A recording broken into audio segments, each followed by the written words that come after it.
Intro. That means it's running things now.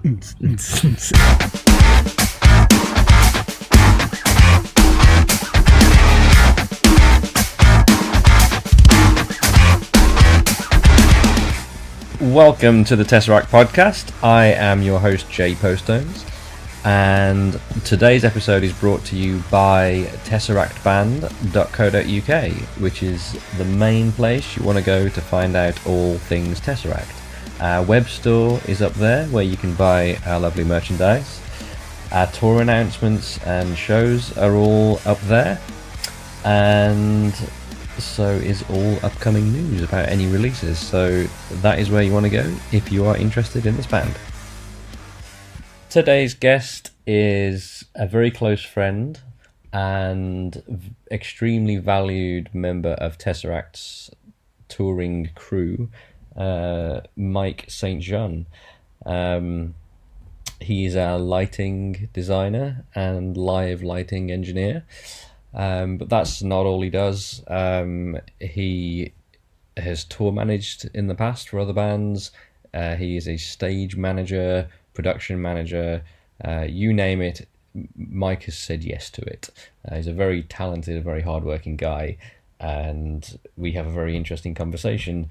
Sat down somewhere in a small town in Romania before the final show of Tesseract's summer Sonder World Tour. Mike has worked with a lot of big acts, for example, the Devin Townsend project, which is where we met Mike. Recently worked with Marilyn Manson. He's very, very good at what he does, and we go into some of that in this conversation. So without further ado, Mr. Mike St. John. Buddy. Hello, nice to be sitting around here with you. Not starting this podcast for the second time. Not doing it for the second time, sounding as surprised as ever. Lovely to be here. So, full disclosure, we thought we were recording a second ago and we weren't, so we started again. We're professionals. Mike is the lighting buddy for Tesseract. Yeah. And other people currently. And we're sat outside somewhere, Romania. You may hear crickets. Tomorrow. We have a show tomorrow. It's the last show of the Sonder European, actually the Sonder tour, really. Kind of the cycle, yeah. Yeah. As far as I'm concerned, it is anyways. I'm not coming back. Yeah. There may be something else, but I don't know if that will have been announced by the time we do. What time this airs? Anyway, Mike. We met you where? Yeah, man, we had a really good role on that last time. We had a really good role last time, but let's start that little conversation again. We met in the fall of 2010 on a North American tour, and it was Devin Townsend Project's first, or Devin's return, or whatever, and first kind of American tour. What were you doing on that tour? I was actually the tour manager on that. So I had met Devin the year before in the summer. We laughed a lot about fart jokes basically and decided to keep hanging out. And I was a drum tech for Ryan the summer of 2010, yeah. And then in the fall they were going out and he was like, "Hey, why don't you come tour manager this?" And I was like, "Great, I'm good at spreadsheets. I would not want to find have to hotels. Just jump into that." It was, yeah, but that's been like, I don't know about you, but that's been like my entire music career has been jumping into things, like deep end into everything. Yeah, just like, sure, you want to do that? Let's do that. I'll figure it out. Like we'll make it happen. So we did, and there were definitely a couple moments on that tour where I was confronted with some things where I was like, I have no idea how to deal with this. Was that the first time you met us and you're like, who are these English dickheads? No, you guys were amazing. It was awesome. Yeah. I mean, it wasn't as, we weren't as enmeshed as we are now. Obviously, it was the first tour and I was just trying to make sure we had hotels every night. Yeah. With the other guys. I may have a false memory of this, but I think I'm right. Did you guys start that tour in a van and then decide, fuck this, we're gonna get in a bus? Well, we did the West Coast in a van, and by some magic we ended up. Were we in a bus? Yeah, for the Yeah, for the East because Coast. I vividly remember. So Yeah, we were the on a first bus. show, we were at the Rickshaw Theatre in Vancouver, Mm-hmm. which is a wonderful theatre. We've played Vancouver's there. finest. It's Yeah, Vancouver's finest, but the specific area that it's in, if it's the first place you play in North America, which it was for that us, was for you. Oh, is- amazing. it's not. It doesn't paint the best picture. Is probably what I'm going to say. Yeah. Because you step out of you pull into an alleyway.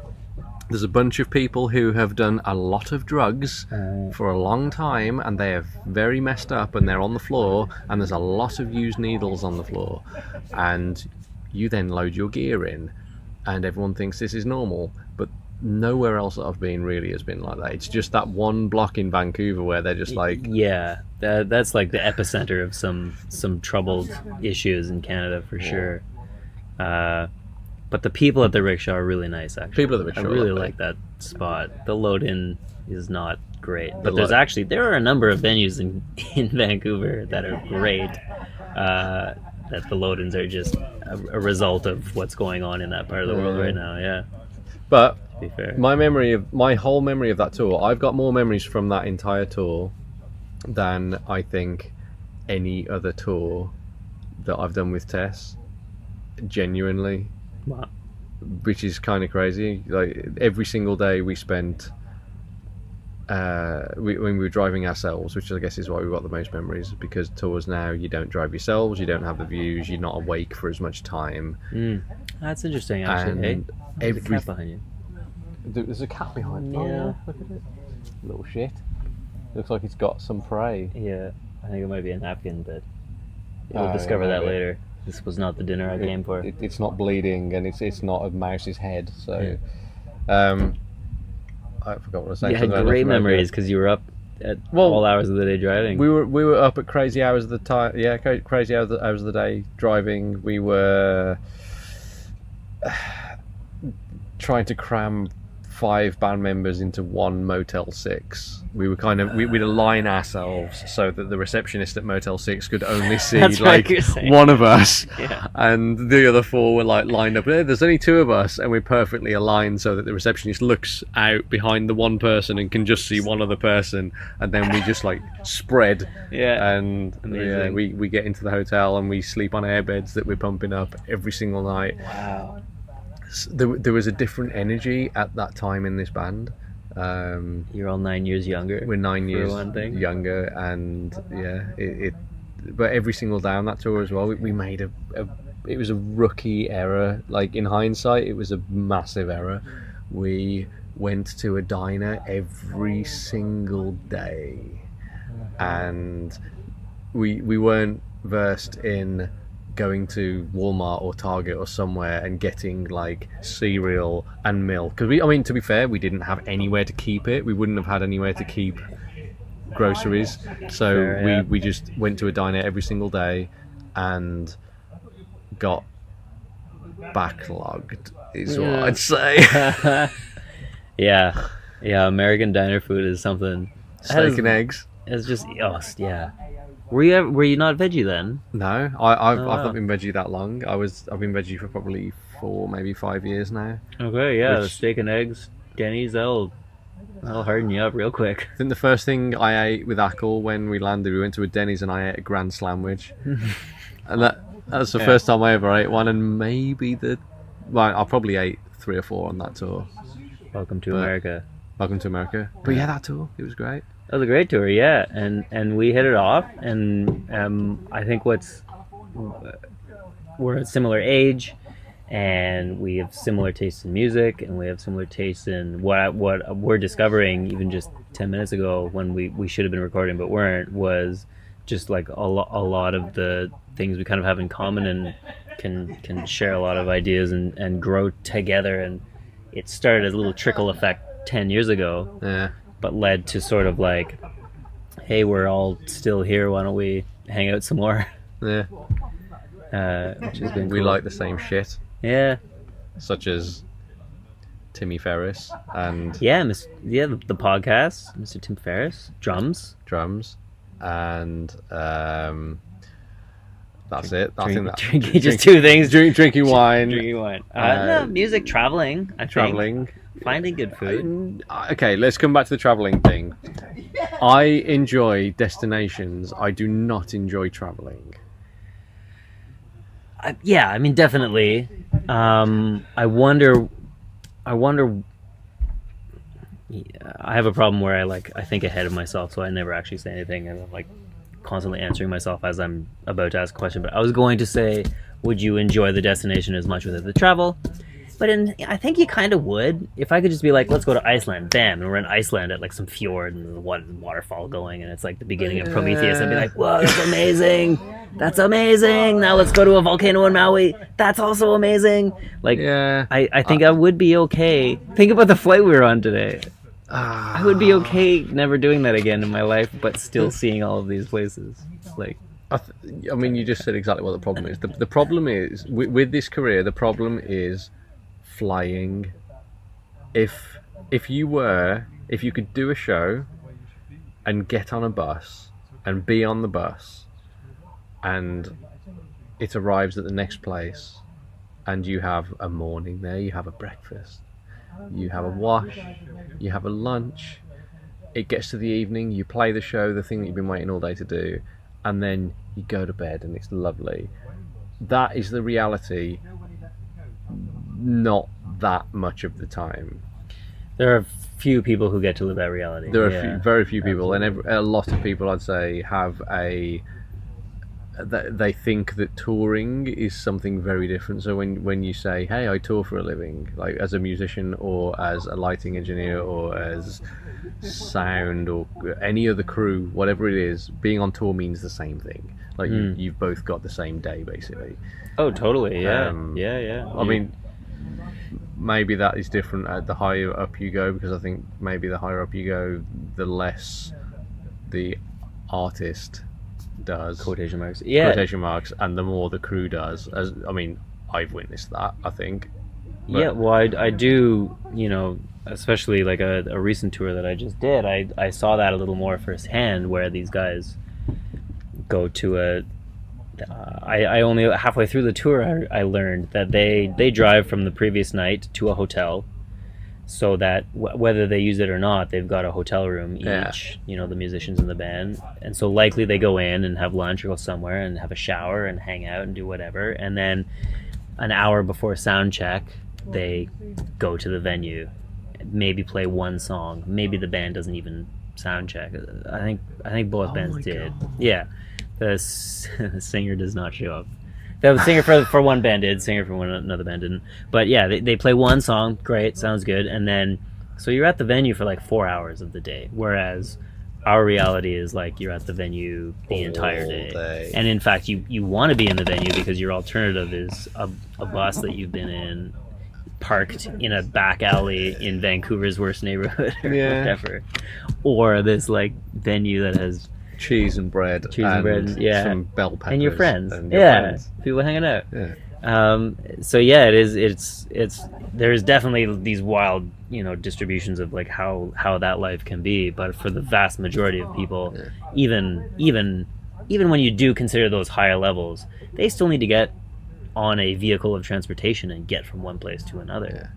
And even it's kind of an anomaly, but I just read it the other day, Pink's management, and like, so none of the artists I don't think were on the flight, but like all of the very important people who aren't the artists were on this private jet that like crash landed somewhere. And it's like, it's like, obviously it's kind of like a fluke and lightning striking or whatever, but also the job requires getting on a lot of planes and a lot of hotel rooms and a lot of buses, and it's interesting. Yeah, it does. But How in the name of rock and roll. How did you get into it? What was your induction into this circus of a life?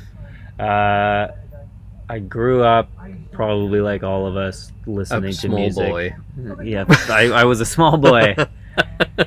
When I was born, I was a small baby. boy. I was a baby, yeah.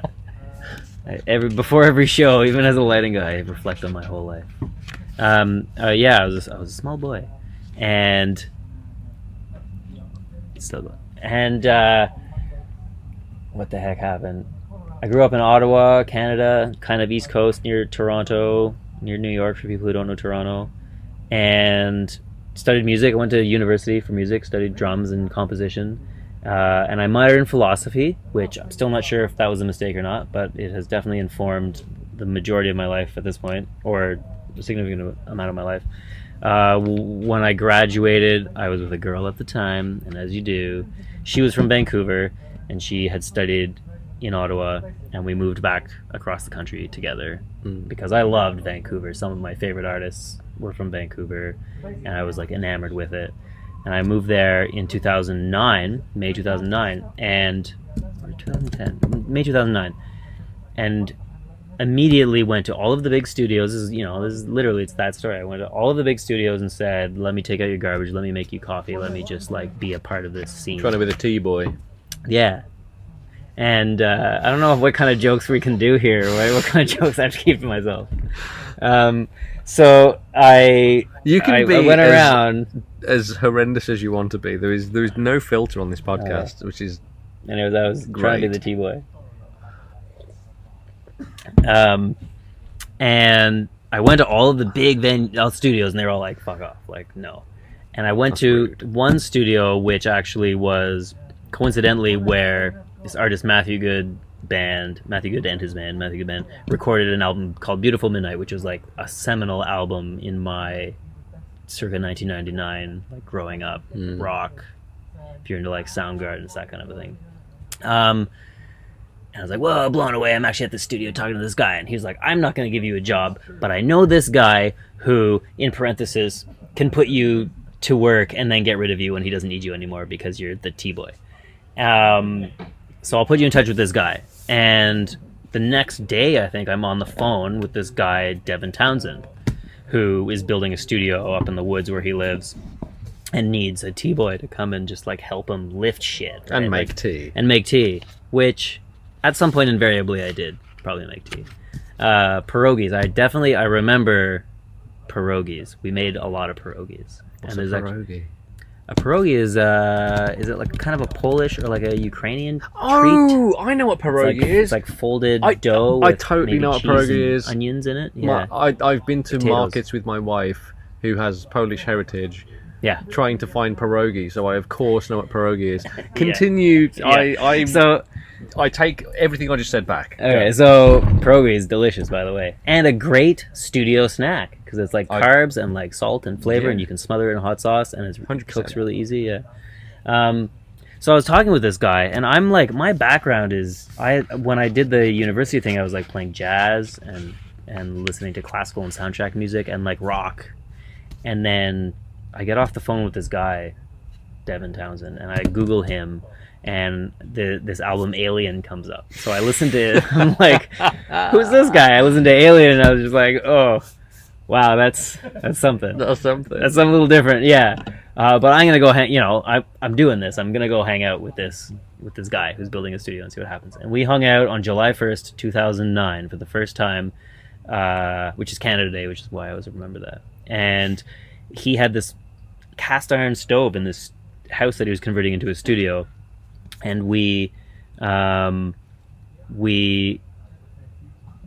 devised, between he and I, we devised a way to get this insurmountably heavy cast iron stove. I think there was a skateboard involved, definitely some plywood, and at one point we like got a rope and tied it to the hitch of a truck, and we were like dragging it across the property to get it like out into the deep corner of the property. But like teamwork and jokes and lots of like fart jokes, and it was like sweat and we won the day, and he was like, you should come back. It was tomorrow or next week or whatever, and we continued to do that. And I moved up there and I worked with him for a while. I worked on 2 records, Becoming the Archetype. I can't remember the name of the album. That was a really interesting process. And then a band called Sights and Sounds. And they had a guitar player who is like one of my best friends now to this day. He's living in Vancouver again now, and he's like yeah, so that was like really formative moment in my life, actually, in a lot of ways. Devin closed down the studio. He made Key. I wasn't around for Key. I was in Vancouver working for the Electronic Arts, the video game company, but not in any glamorous way. Wait, what were you doing for Electronic Arts? So Electronic Arts has T. Yeah, basically. No, they have I got the job because it used to be the case that you could get this job where when you walk into the foyer of Electronic Arts, there's a store to buy all their video games. And if you are invited into the building, you can buy these games for $20 instead of $69.99 or whatever. And then also the executives and when there's licensing, legal specialists, and like everyone from every hierarchy of this, from literally maybe not the owner, I think they're LA, but like the CEO of Electronic Arts Canada down through the ranks to the Q&A testers and stuff are all coming through me to get games and stuff. So it was a really cool environment to like meet all of these people. And in the back of my head, and it has been traditionally the case, you work there for a while and you say, hey, I want to be like an audio designer, and they bring you in and you do this. But I found out eventually that at the time that I got the job, I was actually working for a third-party contractor, and there was no hope in hell of that like ever happening. And so I got right around that time that I was like, okay, well, it's a great job. It was a really cool, like Google kind of place with a gym and a cafeteria, a slide and, all this cool and a stuff. pole and a ball pit, and exactly, minus the slide and the pole and the ball pit, but it was a lot of cool stuff. This is a Tesseract ball pit that you can jump in every now and then. Yeah, absolutely. I've seen it. It's not the balls that you're expecting. Sorry, we just You took can a jump a turn. Well, I'm working there one day around spring 2010, a year later after meeting Devin, and he calls me up again, and he's like, hey, I'm going on tour. I need a drum tech. Do you want to come out? And I was like, cool. And we went to Europe, and the first show we did, this is a really long-winded Had story. you been a drum tech? Edit all of this as much as you want. No, but I'm a drummer, so like Oh, I okay, can build a fucking drum yeah, kit. you Yeah. know, yeah. Although Ryan's kit is like no small feat. No, that's That's Everest. Yeah, he's got a fucking, and it's great. But it was definitely a challenge, and he definitely did a lot of the work. I had no idea what I was doing. Thanks, Ryan. But I got to go 2010, and I think this was Devin had done. They had done an Australian tour or something together as like the DTP. But this was, I think, their first return to festivals and stuff. And I can still remember specifically standing backstage at Hellfest. It was the first show, and it's like Hellfest is fucking big. Yes, Hellfest is big. And that's in France, right? Yeah, and it's like a lot of people, and they were like, well, here we go. And to Devin's credit, and to Dave and Beav and Ryan's credit, they fucking killed it, of course. What year And was this? 2010. Before the summer we... right before I met you. Yeah. Wow. Okay. Yeah, and so I was over there drum tech, and we did a bunch of shows. We did a couple club dates, festivals. Came back Canada, went over and did a couple more festivals. Came back, and then a couple months later, hey, we're doing an American tour. They didn't have a drum tech, but he was like, but I do need a tour manager. I need someone to, just deal with all this shit that no one wants to deal with. Okay, I'll do that. And then while I was on that tour, there was no LD, there was no lighting guy. And I'm musical and I want to participate and I want to do shit. And I'm sitting there thinking like, well, no one's doing justice to this show, frankly. Like, the house guy's not going to know the music. You know the music. I know the music, yeah, and because I'm sitting there, and I'm a drummer, so I can keep up with like, it's Devin's stuff is not unreasonably complicated, but it's complicated enough. But I can keep up, pressing buttons. Certainly no Ryan as a drummer, but I can like strobe and blind things in time with the music. For people that have never touched a lighting console, even like the most simple thing, like you basically, if you can drum with your fingers, you can do a basic totally show. Busk along, like if you set it up properly too, it's literally like a drummer's. It's like what was that thing where you play along with Nintendo and the Rock Band or whatever? Like the rock band. Yeah, for drummers. Except there was another one. There was right? another one that Guitar had a drum Hero. kit, Guitar Hero, and Drum Hero. So I started doing that on that tour, and that was the beginning of it. Right after that tour I did with you guys, we then went to Europe. Before we went to Europe, we went to NAMM to play. I played drums, and we did some songs off of key at the North American Music Manufacturers Conference, NAMM, in Anaheim. And that was fucking amazing, because, like, thank you for having me. Oh, is that what we did? Or was I just there doing something else? No, because Duras was there one year, so no, that wasn't me. At one point I went and played some shit, though. But anyway, I was there, and Devin met Paul Collis again for the first time. Yes. Who he hadn't seen in like 10 years. Who is Paul Collis? Paul Collis is tour manager extraordinaire. He's also working with Anthrax, and I mean uncountable groups, and he's just such a mostly he's a tour manager, front of house, tour de force, but he's just such a knowledgeable and smart man and wonderful guy. And he and Devin had worked together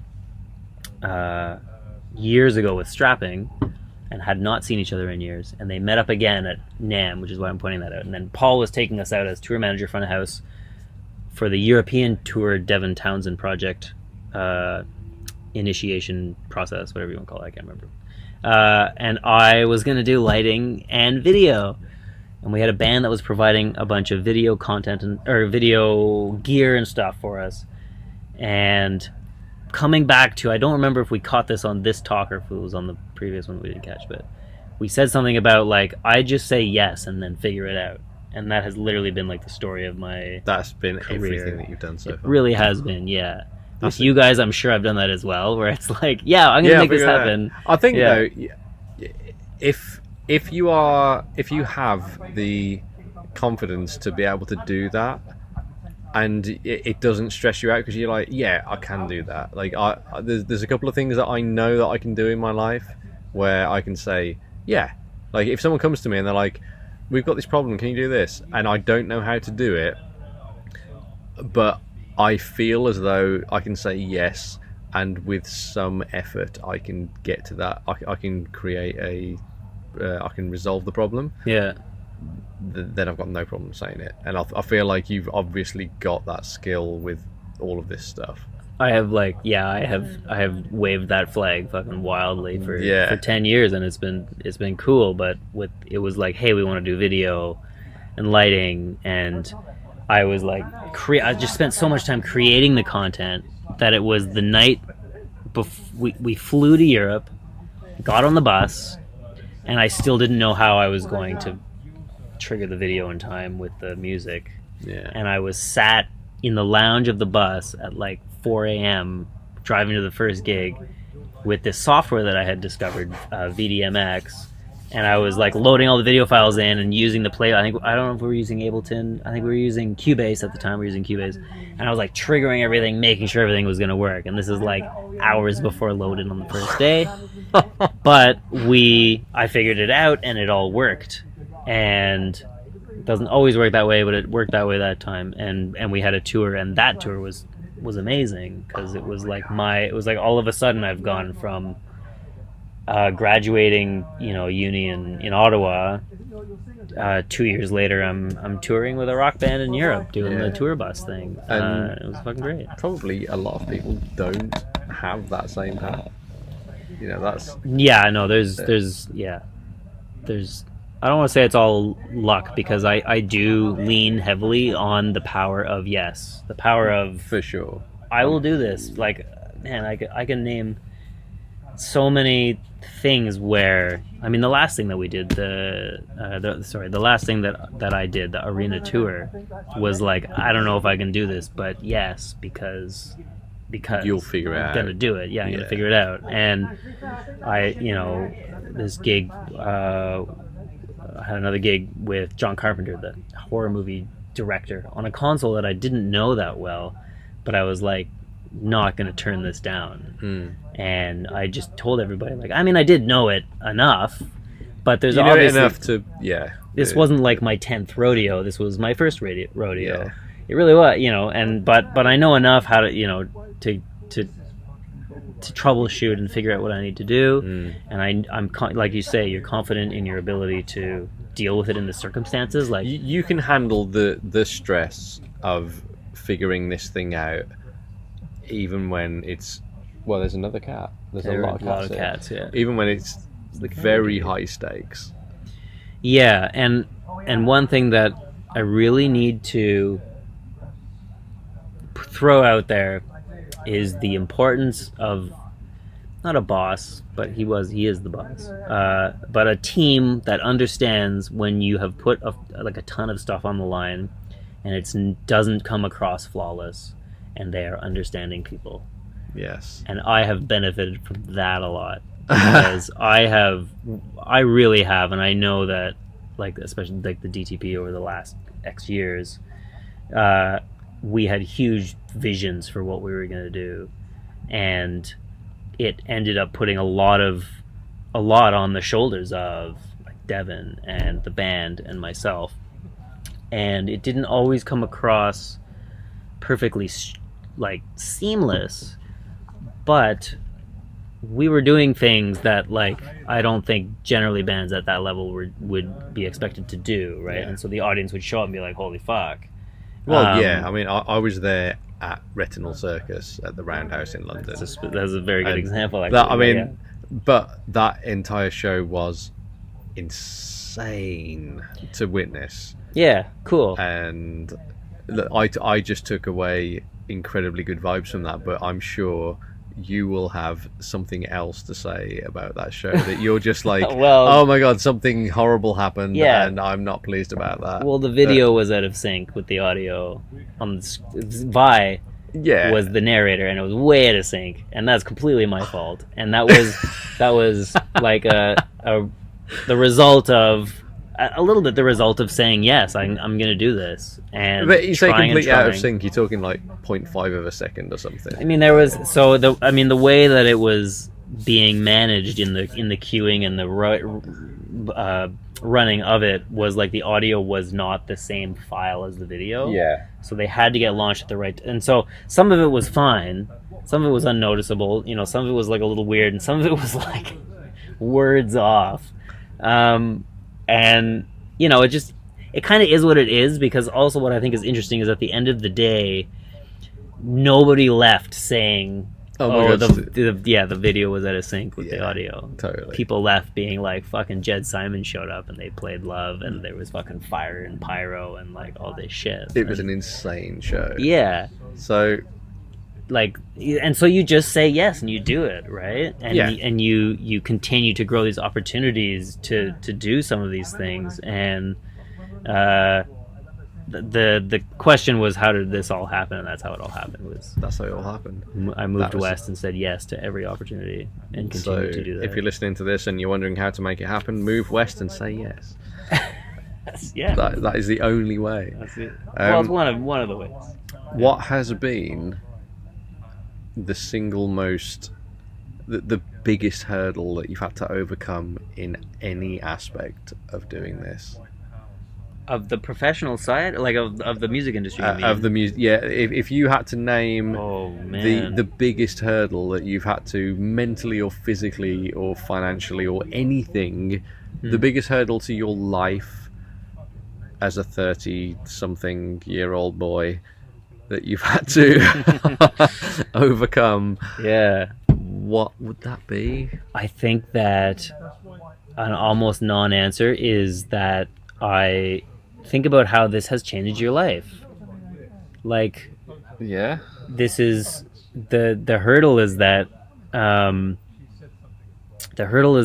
I grew up in a government town.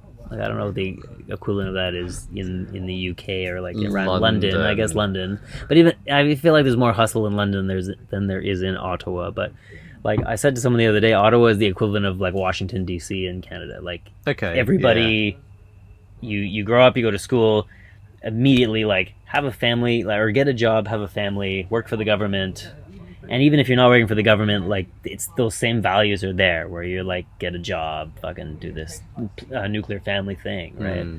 And I think that whether or not I was built for that, and whether or not I would have succeeded at that, to be like, right, I don't really know what to do with any of that, but I know that I love music and I love the power of music, and I'm going to now move and do this and go on tour and or not even go on tour, but just I'm gonna put it all into this. And now I'm 34 and like in Romania talking to the lovely Jay Postones about just, you know, life, and we're doing this, and is like such a, I'm not at home with my partner and my kid or whatever right now, right? I'm like doing this. Yeah. And so I almost would say that the hurdle is unknown in that sense. If you want a better answer, Dan Tompkins. Michael. That was Dan, the very famous Daniel Tompkins from Twitch. Dropping in to say hello. Dropping in to say hello and to drop off my portable charger because he's stolen it all day so that he can play Legendary Game of Heroes. Good game. Legendary game. That is a very interesting That's kind of like a non-answer, right? Yeah. No, it's not a non-answer at all. It's a life answer, because that is kind of the truth. The hardest part of doing this is kind of being away. That is kind of the answer. Like, you're away from what so many people recognize as a normal life, and when your answer to, hey, what do you do for a living, is, oh, like you somehow answer, I go away on tour and I'm in a band and I do this thing, their expectation is so far from the reality that it's a very difficult, it's an awkward conversation to have. I don't enjoy having those conversations. I wonder what the analogy would be to, like, I mean, like if you said I'm a steward on an airline, like that's kind of like what you do. Oh yeah, you wake up, you do something all day, you fart around, you play like drums, and then you get on a plane, you go somewhere else. You're taking as many flights as people that work on airplanes, basically. And when you, if I were to tell someone that, like, oh, I'm a whatever you call it, a steward on an airline, they wouldn't be like, wow, that sounds great to travel. They're like, oh yeah, that sounds like a lot of hotels, a lot of travel time, a lot of waiting around, a lot of fucking uncomfortable situations, and for sure you end up in places that are spectacular and amazing. But how many times, if you think about this, because you've been with us a lot of this summer, other than the time you went off with the Spice Girls, you were with us for a good amount of this summer, and we had how many days off, or how much percentage of a day where it looks on our schedule like it's a day off, because you're like, oh great, I've got a day off there, but then when you actually look at the schedule, like, damn it, I'm actually driving from X place to X place, and it's not a day off, it's a day where I'm sat on a bus sweating my ass off, and I'm going to be eating Doritos all day from service. Doritos, Pringles, like Lay's, Walkers, whatever you want from service stations. That is what I'm eating all day, because there is no other food. There's a lot of days that are like that, when you're like, damn, I thought I was actually going to be in Rome all day. We got a day off in Rome, and then the reality is you're avoiding 19 people in a space the size of a picnic table until about 5 p.m. And then you get there and you're like, okay, where does everyone want to eat? And you're like, you got 3 people that want to go for sushi, 1 person that wants to just have a coffee, another couple of people that want to go for Italian, and you then have an hour walking around Rome, trying to find somewhere to eat, and then go to sleep because you got a really fucked day the next day. You're like, oh, by the way, we have to drive 8 hours tonight before we get to the next place. And that was your day off. That was your day off. That is kind of the reality of most days off. But the shows are cool. The shows are cool for the most part. I'm not going to comment because I get pissed off when things don't go right. But only... What is it that you get pissed off about? I'll tell you what. Can we get into that? Oh God, we can get into that because I'm about to experience that in probably. Oh yeah, tomorrow's gonna be. That's You know true, what? hey? I'm gonna get into it because I'm. We naming it? Don't know. We don't need to name. I'm names, already but- steaming. I'm already like I'm sat. I'm at like 99.9 degrees of boiling. Okay, let me try to summarize because I want to see if I can lay out where you're at right now. And I feel for you because like I, play a 4-piece kit, and if the fucking ride symbol's in the wrong place, I can't play. You have a particular fucking kit that you have been playing, and you play complicated enough tunes that require a pretty specific thing. Precision. And also the analogy would be hand fucking one of the guitar players someone's fucking Yamaha Pacifica, Someone's and be like, ukulele yeah, that has been under the sea for the past 5 years, and here you go, play this ridiculous play this, set. yeah.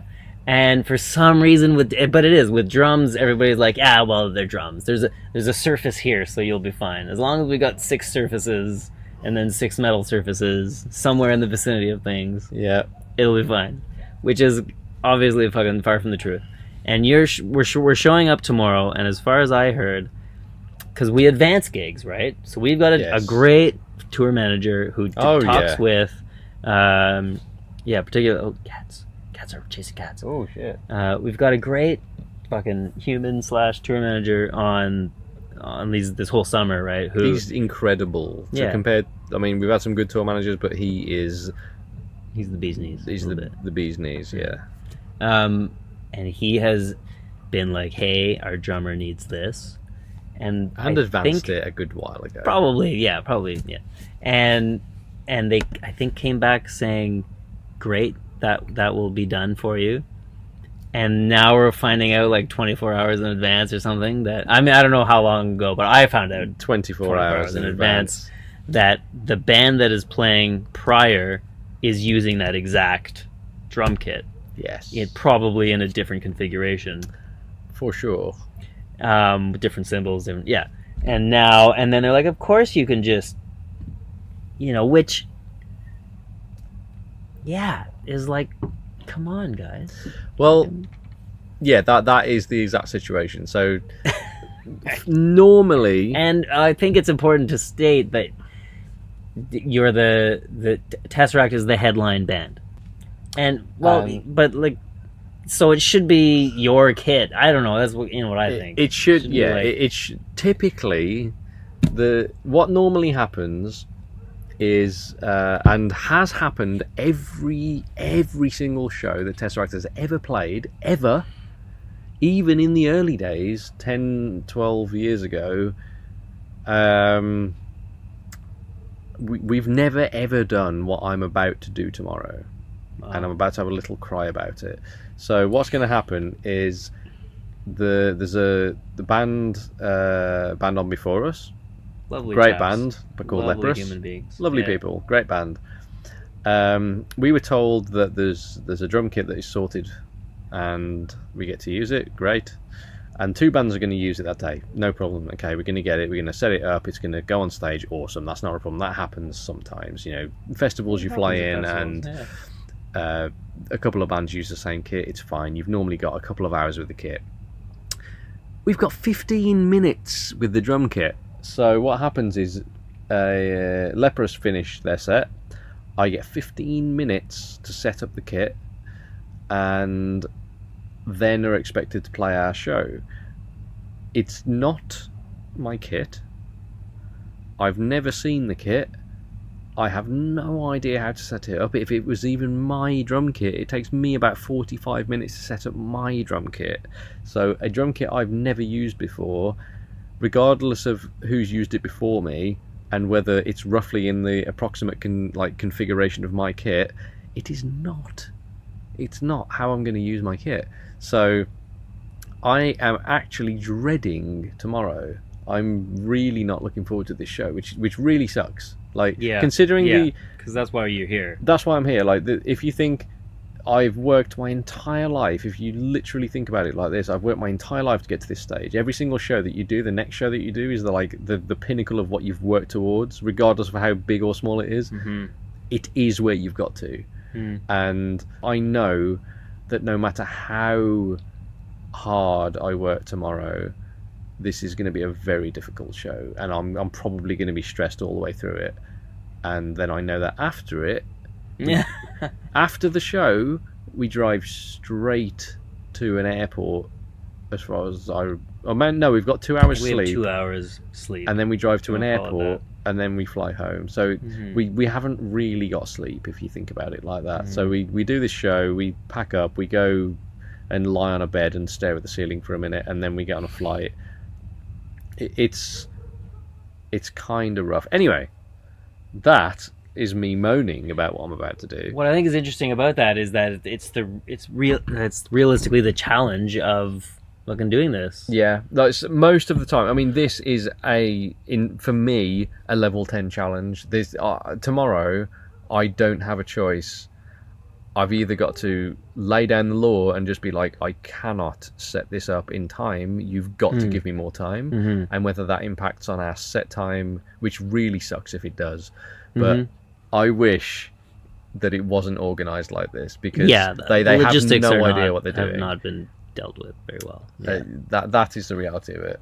If it was two bands playing the same 4-piece kit, that would be a different conversation. And if it wasn't two prog bands that had very specific setups, and I was just a punk guy that could just play any kit, or if I was a guy who practiced on any other kit. But realistically, TesseracT is not a pub band that can just turn up and play any drum kit. Like, I mean, or maybe I'm not a drummer that can turn up and play any. Anyway, this isn't about me.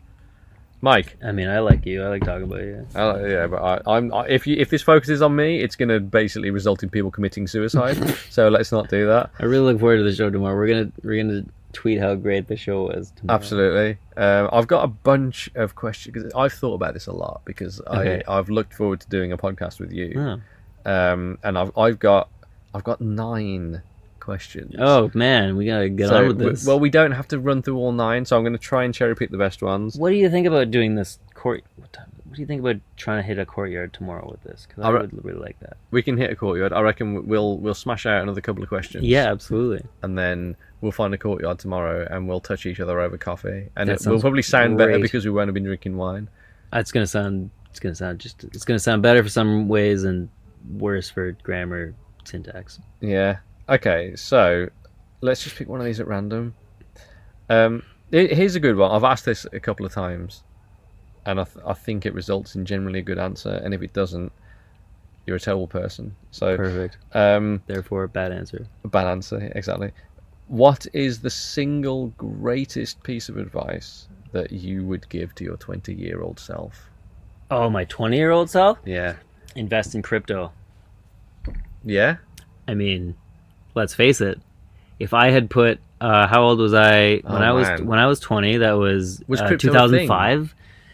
No, but in 5 years later, my 25-year-old self, $1,000 by the time it peaked before it crashed. So actually, it's 2 pieces of advice. Dear 20-year-old self in 2005. Shave balls more regularly and Shave balls, work out, obviously. Learn to out. talk to women. Just women. Save 10%. Yeah. Women and men, boys. But in around 2010, this thing is gonna come around called Bitcoin, and just get $1,000 and put it in Bitcoin, and before January 2018, in December 2017, I think that was the year, take it out. And I would have made my 20-year-old self $4 million. And that is, I mean, that is why we are friends. There are a lot of, yeah, right? Because all we care about is money, no. There's a lot of advice, I guess. But, you know, I want to say shit like, say yes to everything. But I feel like the only other one would be practice more. Like, we were talking, okay, to rewind back to the conversation that we weren't recording in the restaurant earlier. That would have been a good conversation. That was a really cool conversation. And we were talking about, and I'd love to point out Garska, because I think he's a fucking great drummer. And we were talking about drumming. I'm a drummer, and you're a drummer, and so I find it interesting to hear you talking about your techniques and your approaches and stuff, because I can apply them. Not that I take the time to do it, but I have played drums in my life, so I have an idea. You know And what a drum is. It tickles my fancy. Yeah. Wait. What's a drum? It's round. Okay, so yes, I know what a drum is. A drum is the circle shape. The circle of loudness. And we were talking about. You were talking about how you wanted to take some time. If we can go into this, you were talking about how you wanted to take some time to really apply like a rudimentary learning technique to something new. Yes. Because, to my surprise, you haven't really, in the last like 10 years, Ever. sat down and been like, I'm gonna work on this for the next month or whatever, right? Or that you've just been sort of like playing, and like, I think you're a fucking great drummer. I think you're a fucking really tasteful, really dynamic, and there's a lot of feel and there's a lot of groove, and like I hold that above just Shredding. playing a bunch of shit. Is like just tastiness, chewiness, that Chewy. face, that meme that's going around right now where it's like a picture of Stink Face, and it's like, this is the highest compliment that a musician can pay another musician. It's the Stink Face. gurn of approval. Yeah. But you were talking about, working, and you wanted to, through some of the podcasts we were talking about, you wanted to take some techniques of learning and apply that to your drumming. Yeah. And I struggle with this too, like that whole, you go on Instagram and watch a bunch of amazing drummers play, and you're like, fuck, it's overwhelming. And how maybe we the royal sort of general, we spend too much time looking at what other people do and judging ourselves based on what other people do, and not that's enough. Not healthy. Yeah, it's not healthy, and not enough on just looking inward and being like, what did I do yesterday? What can I do tomorrow? Kind of thing. And I think, just to give some props to Mr. Matt Garska, I think he seems like the kind of guy who spent a lot of time just focusing on how can I be better. Yes. And I think obviously that has benefited him, because he's fucking He's amazing. a prime example of how to do that. So what Mike just said, we were talking about how I basically have never done anything. The way I learn drums is I listen to a demo that Ackle has sent, and I'm like, yeah, I can play that.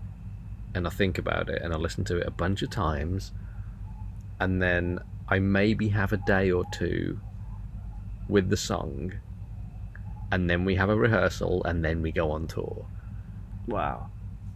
That's intense, though. That's wild. That's what I do, and I never stress about it, because I know that I can. I've got enough in my reserve, in my learnt skills, to be able to pull off 95% of what he's done, kind of. Which I don't know if that sounds lazy or what, but No, it's an interesting approach. it's a very strange thing. But what I want to do is, like we were talking about earlier, is find something that I can't do, demonstrate, here's day 1, here's day 7, here's day 30, and show that progression, and work out what it was that I realised. Maybe there was a key point where I realised, okay, that's it, that's how you do it. Figure out what that is, and be able to show that to people in a useful way. That's kind of what I'd like to work out for I don't know, for TesseracT drum lessons, or just general shit that I'm trying to work out. It's been a while since I've done anything like that, but I'm gathering an interest in that. Are you gonna have a studio at home? Yes. In America? In America. When I move to Austin, yes, it's going to be it's the spare bedroom in the little house that we live in will be my drum studio, but it's going to be electric drums because I don't want to get evicted. Yeah, fair enough. Cool. But electric drums, learn shit, get it good, go to studio for a day, record real drums with someone who knows what they're doing, Yeah. rather than me trying to do it for myself, and it sounds like someone's literally hitting an anus. And odd tone, those ani. Yeah. Yeah. I need to filter out some of my thoughts. Never. Yeah. You're a pure boy. I'm a pure boy. Let's pick one more question.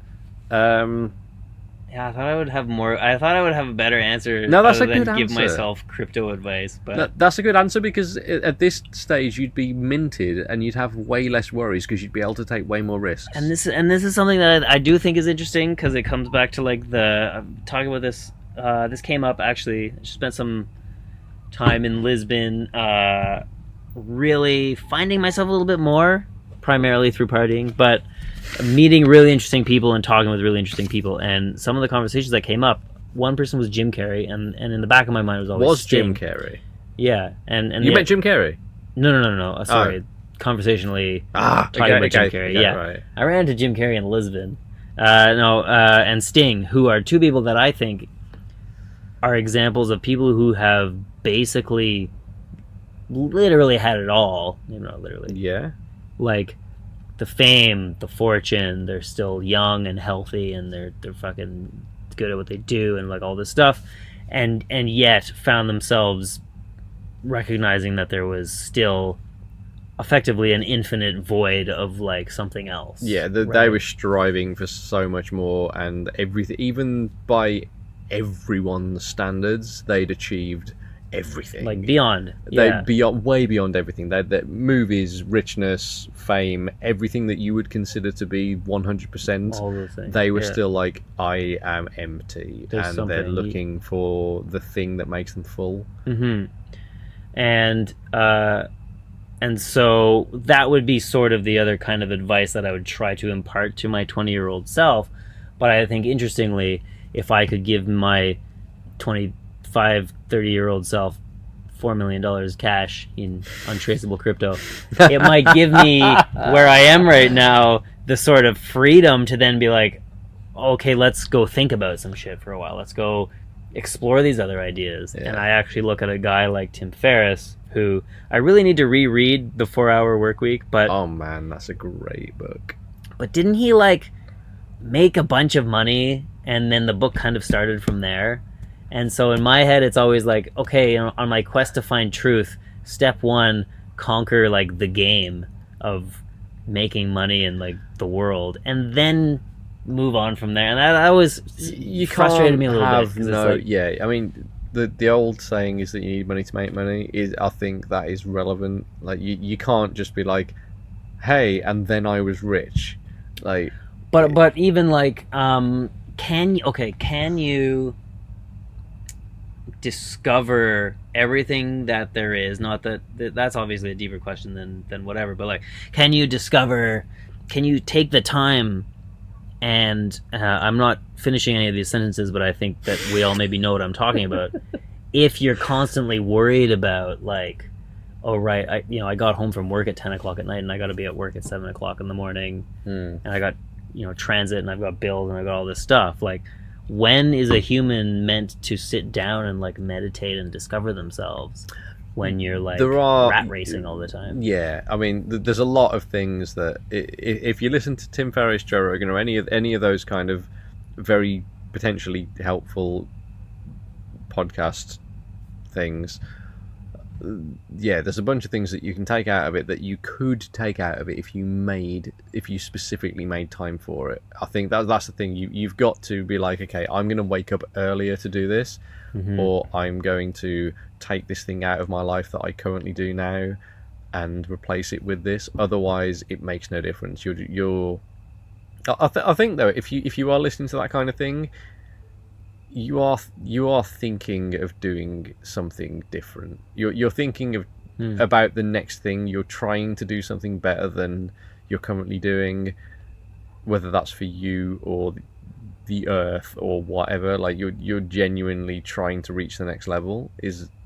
Otherwise, why are you listening to it? The only reason those podcasts exist, that medium exists is for people who are interested in achieving or striving to achieve the next thing.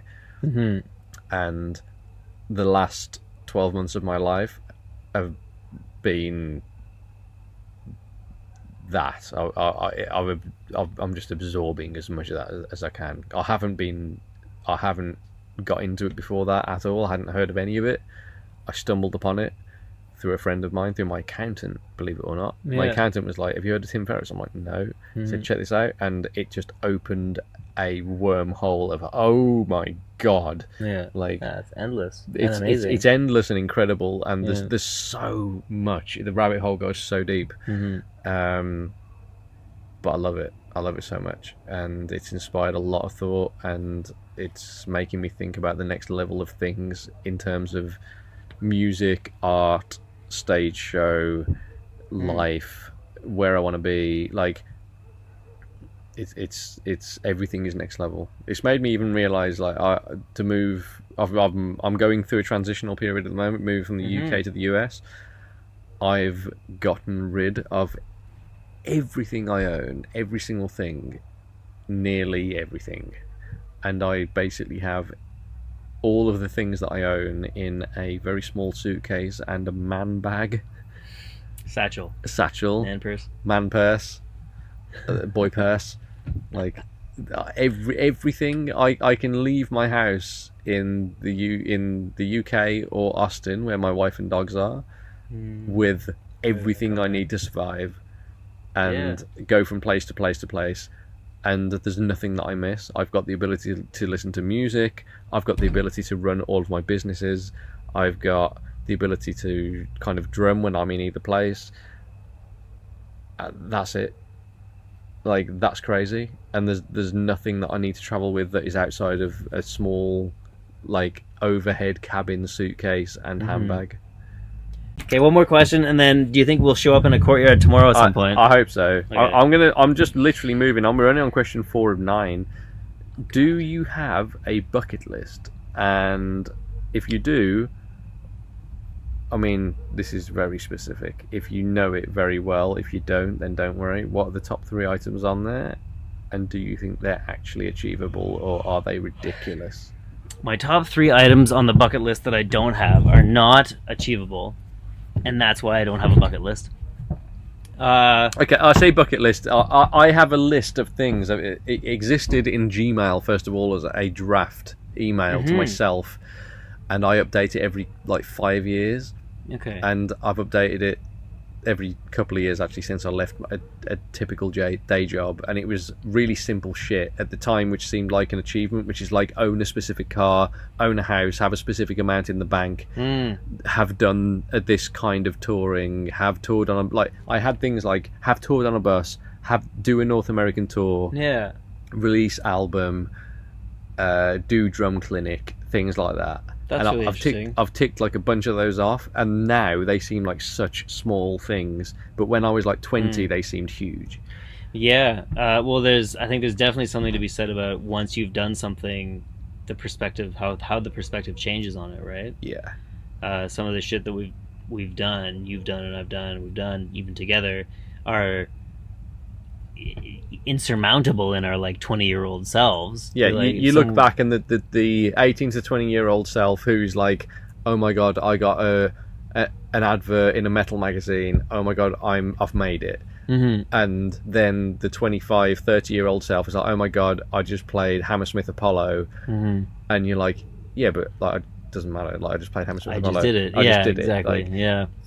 You feel like it's definitely not nothing, but it's something that you just did, and you don't go to sleep that night thinking, fuck, I just did that. You're just like, and most of the time when I've accomplished some of those things, I'm so exhausted that I just go to sleep, so there's a bucket list. I want to appreciate more things.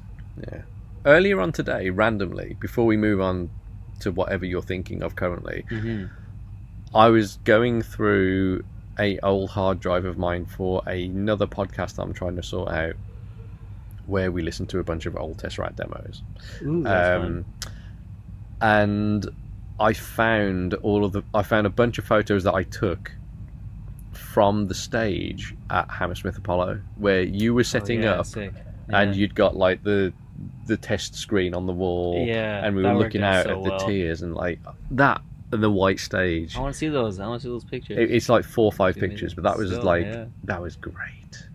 Yeah, that was a moment in time. I remember for turning sure. round to you at one point and being like, "Can I set my drums up?" And you're like, "Yeah!" Like you were like, "Yeah, just fucking do it." Like I was like, "Oh my god, I don't know if I can set my drums up, Mike. Can I set my drums up?" Because I'm sure we were having a day, probably, right? Like logistically, we were probably like, "Are we even gonna make this happen or whatever?" I can imagine. Yeah, that show went so well. That show went so well. Yeah, and it went really well for you guys, I think, as well, right? Oh yeah, I mean, it was a bizarre show playing Hammersmith Apollo. That's like a big show. Yeah, it's interesting because actually, that's like not in any. Just because I was like so far out my own asshole or whatever, had shit going on, I don't think I watched you guys at all that night, and yet That's not unnatural. That's like, I mean, how many nights? Here's an interesting thing to talk about. Here's like a little segue. yeah. You're on tour. Oh, the opening band. Not even the opening band, but like you're on tour, and everyone's like, "Oh my god, like such and such is touring with such and such, and they're on tour with such and such." They got 3 bands on a bill. How many times any of the bands on the bill watch any of the other bands on the bill? Oh yeah, I mean it's closer to 0 than it is to 10%. Yeah. Effectively, there are some, of course. Like I don't know what you guys did with Meshuggah, for example, when you were out. I packed my kit up as soon as I could and watched as many of their shows as I Exactly. could. Yeah. But it's Meshuggah. It's I mean, Meshuggah. Yeah. They are the. To be fair, I've watched as many Meshuggah shows as I can, and I tried to watch as many Devin shows as I can, because a Devin show is different every night. Yeah. That Like, was a spectacle. For Devin sure. is different every night. Yeah, absolutely. And there are bands. I remember with Gojira, when we were out with them, I would like try to watch the show because you're just like, what the fuck? We did watch. We did a North American tour with Gojira, and we watched a number of those shows. Yeah, because they were phenomenal. Like, it was a great show to watch. Yeah, and to specifically with the Apollo thing, that was kind of like a one-off production. That was another one of these days, like to come back to the whole say yes and figure it out later. Usually what ends up happening is everything happens all at once in that moment, and you're just like by the skin of your teeth, or whatever that saying is. And that show did go really well, but in that era of DTP, man, I had at least I felt like, for me, I had a lot on my shoulders in terms of, we had the lighting was automated, the guitar patch changes were automated, my keyboard patch changes were automated, the playback was all under my finger, and the visuals were all also there, and so there was just like a lot going on.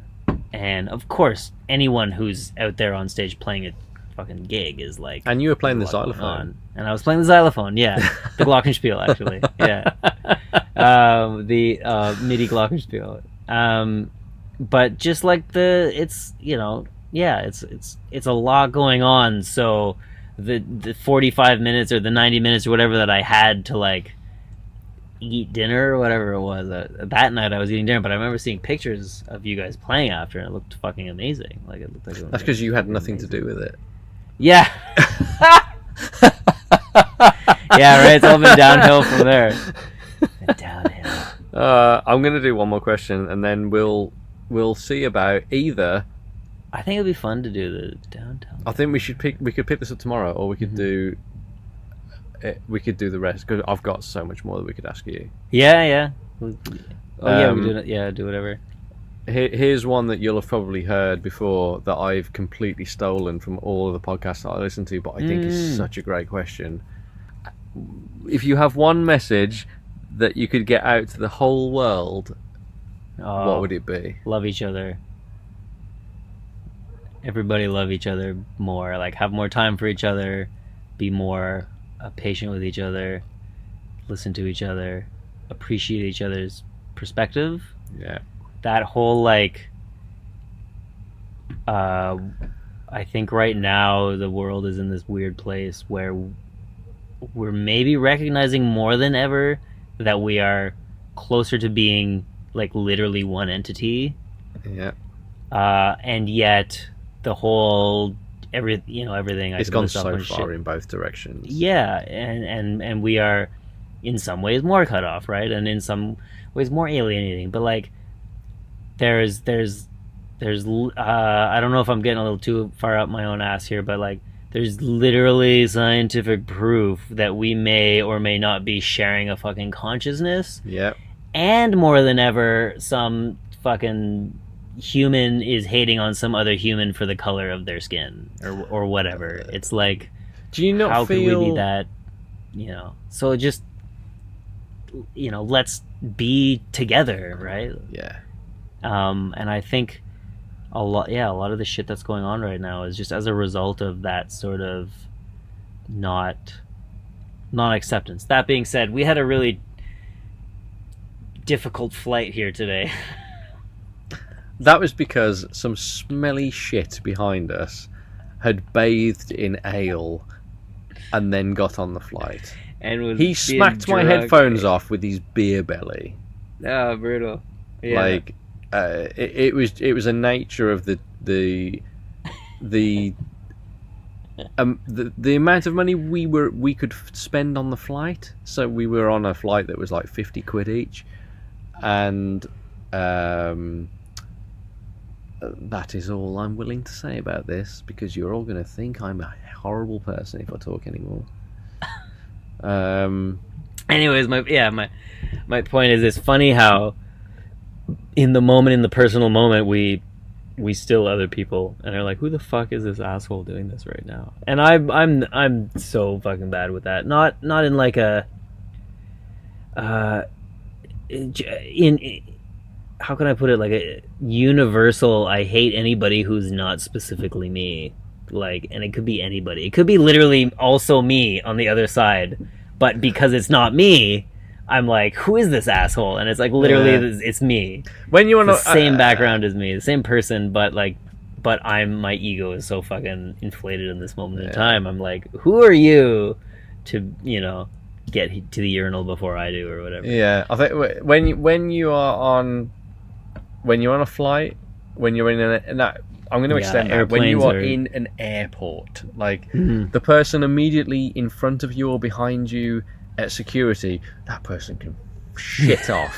Like, whoever that person is, they put their tray on the thing that moves before you. Like, you fuck off. Yeah. Like, you. What do you think it is that we have that, like, I want to take it because I was having this conversation with one of these people in Lisbon the other day about, like, death, and we're all just afraid of dying because we don't know what's on the other side. But, like, I reckon it's all Smurfs. What do you think? Oh, yeah? Are they blue? No, they're like... They're still beige or whatever color. They're just the same color as us. But Smurfs. But small, and... They have those hats. They've got those hats, and there's one female and an old guy, and everyone else is the exact same. What was the deal with that show? I don't even understand. Like, who conceived this show? Like, oh shit, we forgot. I don't know, but like the fact that there was one female Smurf. Yeah. That raised some questions, eh? It raises many questions. Like, she's got some definite problems in the future. Yeah, or like really powerful mace or something. I don't know. Just like, y'all stay away. What is it about like those moments where we feel encroached upon and we want everyone to die in hellfire, and it's really just because of our... I mean, I don't know. I have a story about personal space. The guy sitting beside me was playing with his genitals throughout the flight. Did you help?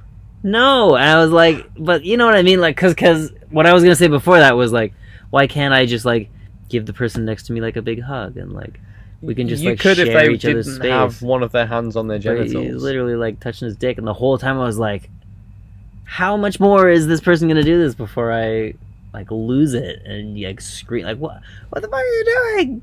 You know. Yeah. Anyway, travel is a really psychotic thing that we do. You know what? I was sat next to Dan, and for probably the first 50 minutes of the journey, he likes to think that he's a considerate traveller, but what he does is actually elbow you a little bit all the time. The subtle elbow. Well, he was doing something on his laptop, and he does something on his laptop.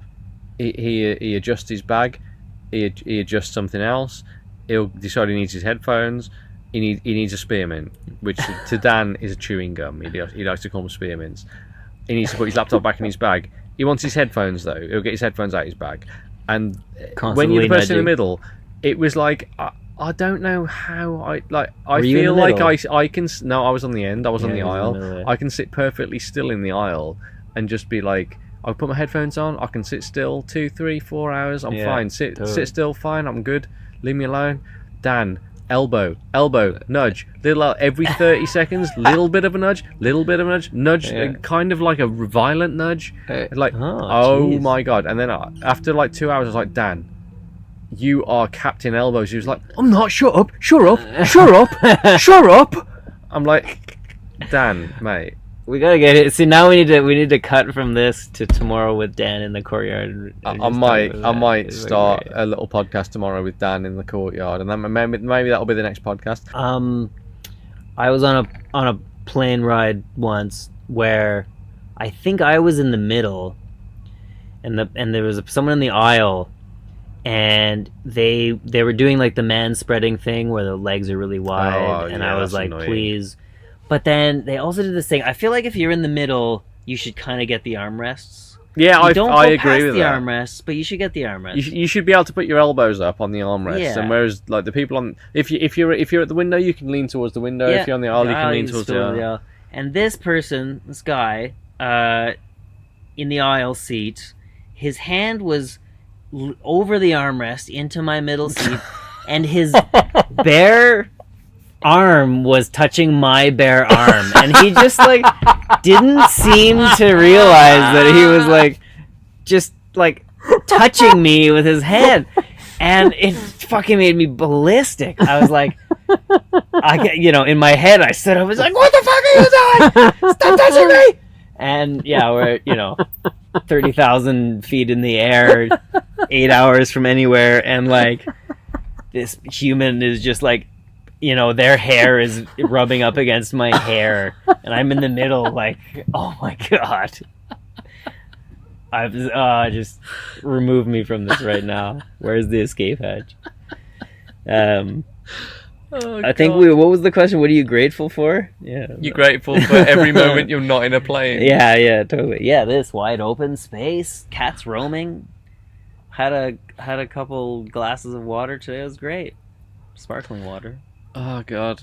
Well, there's many more things I could ask you, but I feel like there's probably 2 or 3 podcasts that we could do. Let's call it a thing. Let's call it a thing. It's 1 a.m. We gotta. I'm gonna press the space boy, and we've got to be up tomorrow to play a gig where I have to use some drum kit after someone else has used it, and I'm gonna probably murder people. I can't. You're still recording this? Okay, great. Hey, Lisa just sent me a picture. Look, she's wearing the Rob Zombie merch. That's fine. Oh no. Thank you very much for listening. If you did enjoy this podcast, please consider following us on Instagram. We are TesseracT Band on Instagram, and the individual band members, it's probably the best place where you can get hold of any of us. We are at Apple Ackle if you want to get hold of Ackle Ganey, at Rock with Dan if you want to get hold of Dan Tompkins, at Amos Prem Williams if you want to get hold of Amos, at James.Monteith if you want to get hold of James, and at Jay, that's Jay Poststones if you want to get hold of me. Thank you very much, and please remember to subscribe to this podcast on whatever platform you are listening to it on. Thank you very much.